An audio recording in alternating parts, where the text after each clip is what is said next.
Assalamualaikum. Kumpulan kami akan membentangkan slide berkenaan penyalahgunaan dadah. Saksikanlah. Slide yang pertama. Apa itu dadah? Dadah ialah bahan kimia yang digunakan pada tubuh manusia atau haiwan untuk merawat dan mencegah penyakit. Dadah juga akan mengakibatkan ketagihan, kemerosotan kesihatan atau keruntuhan akhlak pengguna. Sebab-sebab pengambilan dadah adalah kerana keseronokan, perasaan ingin tahu, pengaruh rakan sebaya, ataupun rawatan perubatan. Kadang-kadang tu seseorang dia akan mengambil secara tidak sengaja. Malah ada yang menggunakan dadah untuk mengatasi tekanan jiwa. Assalamualaikum warahmatullahi wabarakatuh. Nama saya Muhammad Azimah Raja Ibrahim. Nombor matrik saya 10 DLS 18F1024. Saya akan menerangkan berkenaan dengan jenis-jenis dadah. Dadah boleh dikategorikan kepada beberapa jenis. Yang pertama ialah opiat. Ia diperoleh dari tumbuhan pokok popi, iaitu dari getah buah popi dengan cara mengeringkannya. Jenis-jenis opiat ialah candu, morfin dan heroin. Yang kedua ialah stimulan. Ia merupakan bahan kimia psikoaktif yang merangsang aktiviti sistem saraf pusat. Ia terbahagi kepada dua, iaitu amfetamin dan metapetamin. Yang ketiga ialah ganja ataupun kanabis. Kanabis ialah istilah umum yang digunakan untuk semua jenis dadah yang diperoleh dari pokok Cannabis sativa. Ia terbahagi kepada 3 jenis: kanabis herba, hashi dan minyak hashi. Yang keempat ialah halusinogen. Ia merupakan jenis dadah asli dan sintetik yang mengubah pencerapan deria. Selain itu, terdapat juga ubat-ubatan dan bahan yang salah digunakan. Yang pertama ialah steroid. Ia amat popular di kalangan ahli bina badan. Yang kedua ialah gam, petrol dan inhalan. Yang seterusnya ialah daun ketum. Daun ketum juga telah disalahgunakan oleh setengah orang. Oleh itu, pihak berkuasa tempatan telah menyenaraikannya sebagai racun dan bahan psikotropik dalam Akta Racun 1952. Yang pertama adalah kekurangan perhatian daripada ibu bapa. Hal ini memang tidak dapat dinafikan, terutamanya dalam era mengejar kesenangan hidup pada hari ini. Ibu bapa sibuk mencari nafkah bagi menampung keperluan asas keluarga. Sedangkan masa yang sepatutnya diluangkan bersama anak-anak itu sudah menjadi terhad. Hal ini akan mengakibatkan terjadinya masalah apabila remaja tersebut menikmati kebebasan yang melampau sehinggakan aktiviti yang dilakukan tidak diambil tahu oleh ibu bapa. Lama-kelamaan kebebasan yang dikecapi ini akan membawa mereka kepada najis dadah. Yang kedua adalah pengaruh rakan sebaya. Hal ini terjadi sekiranya rakan sebaya yang digauli oleh mereka terlibat dalam najis dadah. Secara tidak langsung, mereka sendiri akan terikut-ikut dengan sikap rakan sebaya mereka. Oleh itu, tidak mustahil berlakunya penyalahgunaan dadah di kalangan remaja apabila rakan mereka menjadi pengaruh utama dalam masalah ini. Yang ketiga adalah tekanan, di mana segelintir remaja beranggapan bahawa pengambilan dadah ini akan membantu mereka dalam mengatasi masalah serta beranggapan bahawa dadah ini merupakan salah satu cara bagi mengatasi masalah yang mereka hadapi. Mereka juga beranggapan bahawa dadah ini akan membawa ketenangan kepada hidup mereka. Yang keempat adalah kekurangan didikan agama. Pada masa sekarang, kebanyakan remaja yang terlibat dengan najis dadah ini adalah disebabkan oleh kurangnya didikan agama. Hal ini juga berlaku apabila ibu bapa tidak memberi perhatian serta tidak menitik beratkan tentang kepentingan agama kepada anak-anak mereka. Oleh itu, remaja tersebut tidak dapat mengawal serta mengenal perkara yang dilarang di dalam agama. Yang terakhir adalah pengaruh media sosial. Pada masa kini, remaja sangat terdedah kepada media cetak ataupun media elektronik.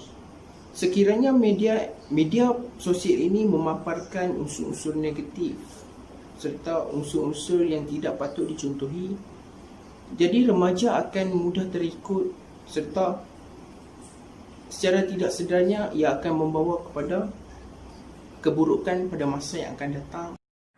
Okey, Assalamualaikum warahmatullahi wabarakatuh. Nama saya Muhammad Amar Hafiz bin Rodowan. Nombor matrik saya 10 DLS 18F1062.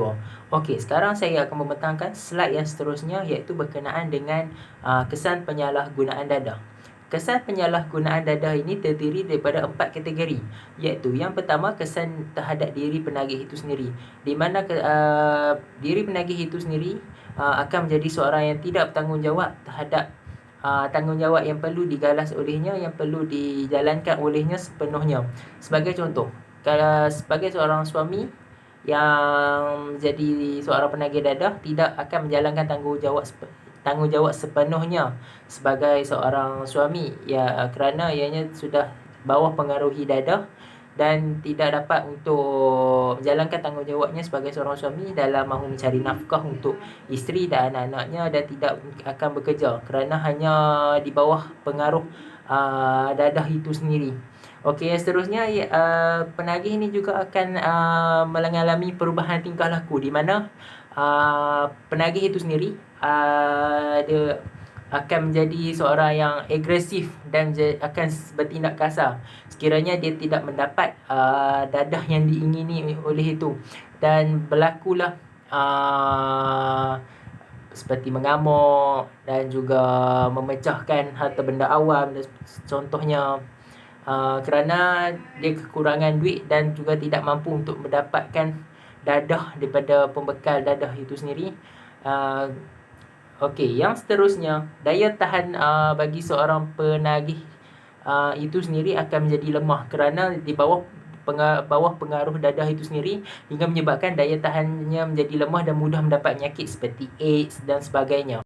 Okey, yang seterusnya, kategori yang seterusnya, penyalahgunaan dadah ini juga dapat memberi kesan kepada keluarga penagih itu sendiri. Hal ini berlaku kerana dengan penyalahgunaan dadah ini dapat menjadikan imej ataupun maruah keluarga yang mempunyai ahli keluarga yang seorang penagih itu sendiri tercemar. Hal ini berlaku kerana apabila terdapat seorang penagih dadah di kalangan keluarga itu sendiri, akan mendapat pandangan dan imej yang buruk daripada masyarakat sekeliling, dan juga akan sering dipulau, dikeji dan dikutuk oleh masyarakat sekeliling terhadap keluarga itu sendiri. Ini menyebabkan ahli keluarga yang lain akan mengalami tekanan oleh orang sekeliling disebabkan oleh kejian dan pandangan negatif itu sendiri. Yang seterusnya, kesannya juga dapat menjadikan rumah tangga sangat porak-poranda. Hal ini berlaku kerana dengan rumah tangga yang porak-poranda ini akan menyebabkan berlakunya pergaduhan antara suami dan isteri ataupun anak dan dengan ibu bapanya, kerana disebabkan oleh pengaruh dadah itu sendiri yang daripada pengguna dadah itu sendiri. Ianya menyebabkan akan berlakunya banyak kes penceraian dan juga perpisahan antara ahli keluarga, yang hingga menyebabkan akan berlakunya keruntuhan rumah tangga, dan juga akan menyebabkan banyak perpisahan yang akan berlaku antara anak dan juga bapa, dan juga anak kepada ibu dan sebagainya, disebabkan oleh pengaruh dadah itu sendiri. Baik, yang seterusnya, kategori yang ketiga ialah penyalahgunaan dadah ini juga dapat memberi kesan kepada sesebuah masyarakat di sekeliling itu.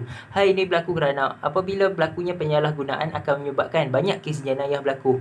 Ini terjadi apabila jika terdapat seorang penagih dadah, banyak kes jenayah yang akan berlaku seperti mencuri, memeras ugut, kes pembunuhan disebabkan sebagai contoh, kalau kita lihat ada seorang anak yang tergamak membunuh ibu bapanya kerana tidak mendapatkan duit, kerana ibu bapa itu sendiri tidak dapat memberikan duit kepada anak itu untuk digunakan tujuan untuk pembeli dadah. Ini menyebabkan banyak berlakunya kes jenayah yang lainnya yang dapat memberikan kesan yang buruk kepada kalangan masyarakat itu sendiri. Yang seterusnya, penggunaan dadah ini juga dapat mengganggu keamanan dan ketenteraman dalam sesebuah masyarakat itu. Ini terjadi apabila banyak kes jenayah akan menyebabkan hidup masyarakat itu sendiri akan jadi porak-poranda dan tidak tenteram, kerana ianya dapat kebanyakan masyarakat akan menjadi berasa takut dan juga tidak senang dengan terhadap penagih-penagih dadah itu sendiri, yang kebanyakan mereka dapat selalu bertindak agresif dan juga bertindak di luar kawalan mereka itu sendiri, dan menyebabkan banyak masalah yang akan berlaku. Ini akan menyebabkan perpaduan dan kemajuan itu dalam sebuah masyarakat itu akan terbantu, di mana apabila banyak berlaku perpecahan. Sebagai contoh, kita tengok pergaduhan dan juga pertelingkahan antara satu sama lain disebabkan oleh penggunaan dadah itu sendiri. Okey, kategori yang terakhir sekali ialah penyalahgunaan dadah ini juga turut memberi kesan kepada sesebuah negara itu sendiri. Hal ini terjadi kerana apabila terdapat segelintir masyarakat yang terdiri daripada golongan belia, remaja dan juga orang dewasa yang terlibat dalam penggunaan dadah ini juga akan memberi kesan dalam dari segi kehilangan dalam pengeluaran daya keluaran ekonomi. Hal ini berlaku kerana apabila terdapat segelintir masyarakat seperti ini yang terlibat dalam penggunaan dadah akan menyebabkan kurangnya tenaga kerja, kurangnya tenaga manusia untuk bekerja dan yang dapat menyumbang menyumbang ekonomi kepada negara itu sendiri. Hal ini akan membantutkan ekonomi negara itu sendiri sekiranya terdapat segelintir masyarakat seperti ini yang terlibat dalam penggunaan dadah itu sendiri. Okey, yang seterusnya, penyalahgunaan dadah ini juga akan memberi kesan kepada negara, iaitu yang akan mengalami kerugian dari segi menyediakan kos dalam menyediakan kemudahan rawatan dan juga pemulihan. Ini terjadi kerana apabila terdapat segelintir masyarakat yang terlalu banyak yang terlibat dalam dadah ini, maka kerajaan akan berusaha dan akan berikhtiar untuk membina pusat pemulihan kepada mereka ini dalam untuk memulih golongan penagih dadah ini supaya kembali menjadi ke jalan yang asal dan juga pulih daripada penggunaan dadah ini langsung secara 100%. Ini menyebabkan banyak berlakunya pembinaan tempat pemulihan itu sendiri dan juga banyak wujudnya agensi seperti AADK, iaitu Agensi Anti Dadah Kebangsaan, yang akan terlibat dalam melaksanakan pemulihan penagih dadah itu sendiri supaya dapat menjadi seorang manusia yang sebenar dan juga bebas daripada najis dadah itu sendiri. Bismillahirrahmanirrahim. Nama saya Syed Asfar bin Syed Abu Tahir. Nombor matrik saya 10DLS 18F1006. Baik, saya akan menyentuh tentang kaedah-kaedah untuk mengatasi penyalahgunaan dadah di dalam pembentangan ini.